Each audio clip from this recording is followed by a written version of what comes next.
Hello everyone, my name is Kid Bowman and welcome to my channel. I'm so glad to see you for joining me on another video. You have come to the right place. So, I'll be doing another reading out video for you guys.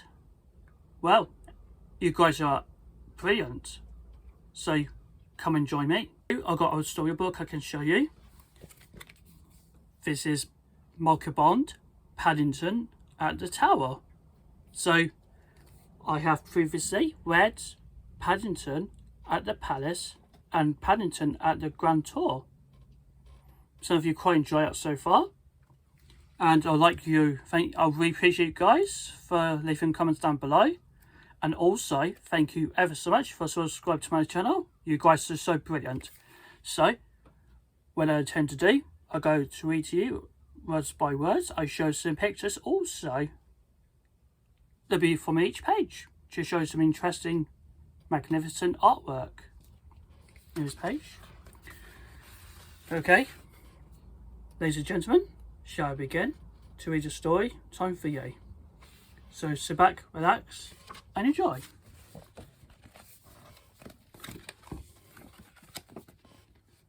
One of the nicest things about being a bear and living with a brown family was that on most days Paddington was able to share his 11s with Mr. Gruber.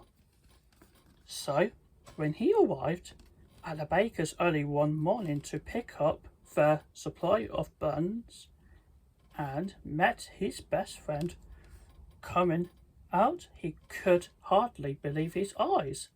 Such a thing had never happened before.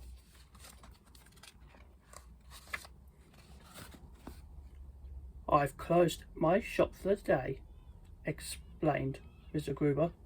"It's a long time since we had one of our outings. Jonathan and Judy might like to come along too. It will be their last chance before they're going back to school."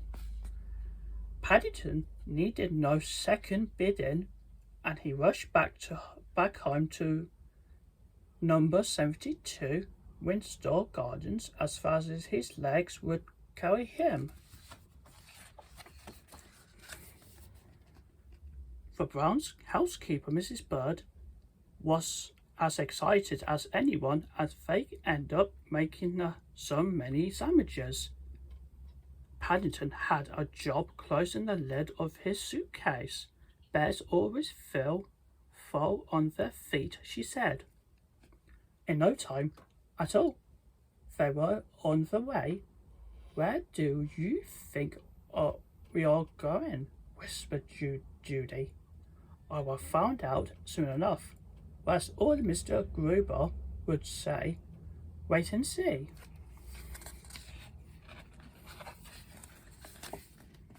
It was a long journey right across London, but suddenly they turned a corner and came to the stop. "It's the Tower of London," chorused Jonathan and Judy excitedly, while Mr. Gruber went to collect the tickets to go in. Paddington took a closer look. "I've never seen anything quite so big," he said to the man at the security check. "And I've never seen so many marmalade sandwiches," said the man. Looking into his suitcase, he was about to fill underneath them, but he thought better of it.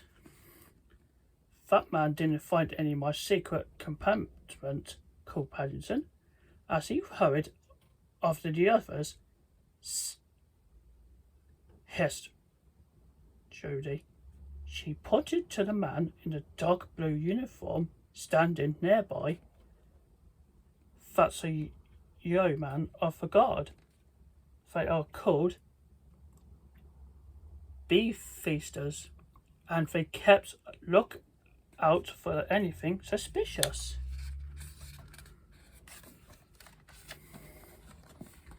"I hope you didn't hear what I said," exclaimed Paddington, addressing the beefeater. No, said the man, I can't say as I did. Paddington was most relieved. He raised his hat politely, and as he did so, something fell out and landed on the man's highly polished boots. It's a marmalade sandwich, he explained. I could get them all in my suitcase. You can have it if you like. I expect it will make a change from beef. A marmalade sandwich? Repeated young man. He gazed down at his boots, but by the time he looked up, Paddington had already disappeared. That was a narrow squeak, said Jonathan, as Paddington joined the others. Judy pointed towards a large black bird. If you ask me, that raven has got his eye on your sandwich too, perhaps, suggested Mr. Gruber hastily. We should visit the Crown Jewels.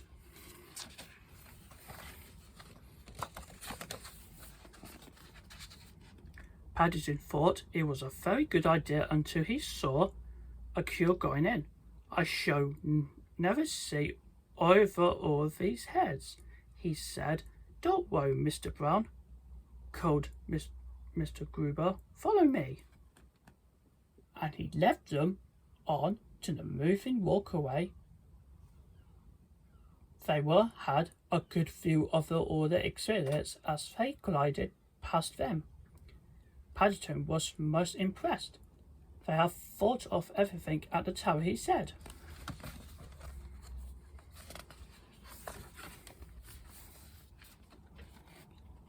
I have never been on a moving floor before, said Paddington, as they reached the end of it.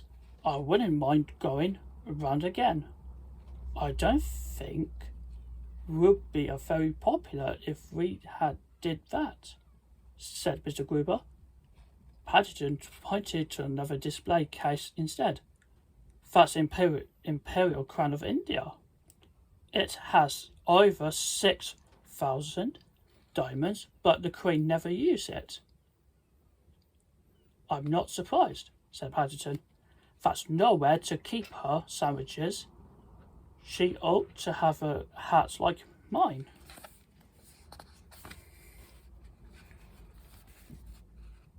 The next exhibit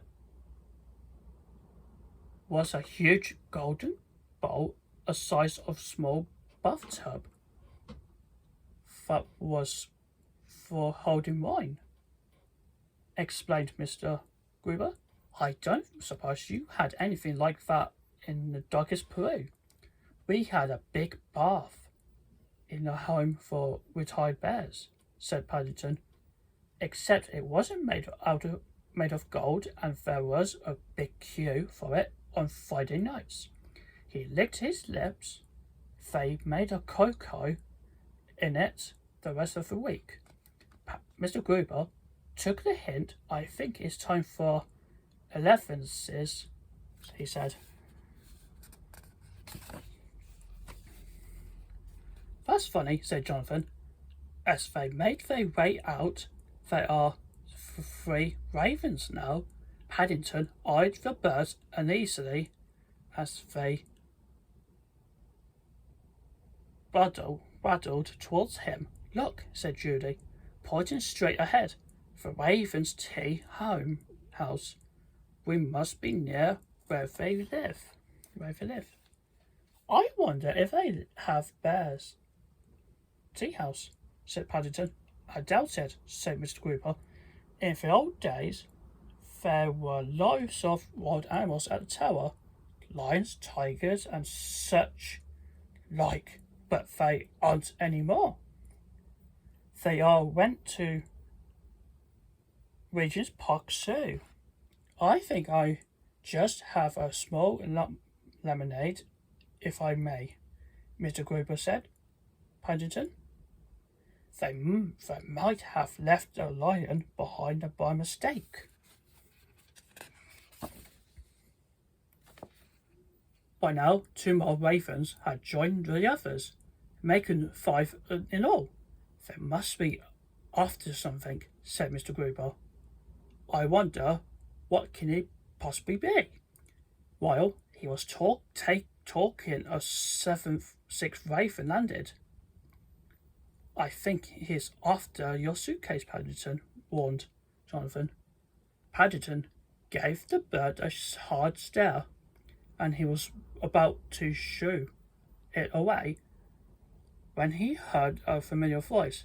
There he is, said Beefeater, addressing a grey-haired gentleman. I'd know him anywhere.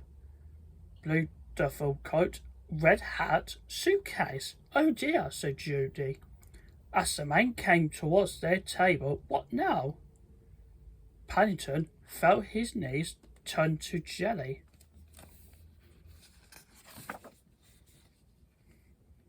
But the grey-haired gentleman was all smiles. I didn't know ravens like marmalade, he said. The Tower of London is famous for its ravens, but there is a legend which says if they ever fly away, it will fall down. So everything which stops that happening is most welcome. I have been instructed to present you with a special ticket that will enable you to visit us from now on, whenever you like, free of charge. You will need proof of identity, warned Beefeater. Otherwise, you won't be allowed in. I think his suitcase won't do the trick, said the man. There can't be many people who carry a suitcase full of marmalade sandwiches around them. I'm sure Mrs. Bird can arrange that, said Mr. Gruber. Do you think, Mr. Brown? I think, said Paddington, I had better start work straight away. It has been such a lovely day out. I must make sure that the tower doesn't fall down before we come again. Coal, said the ravens. Coal. The end. So, I hope you love this modern classic children's story, Paddington, by Michael Bond.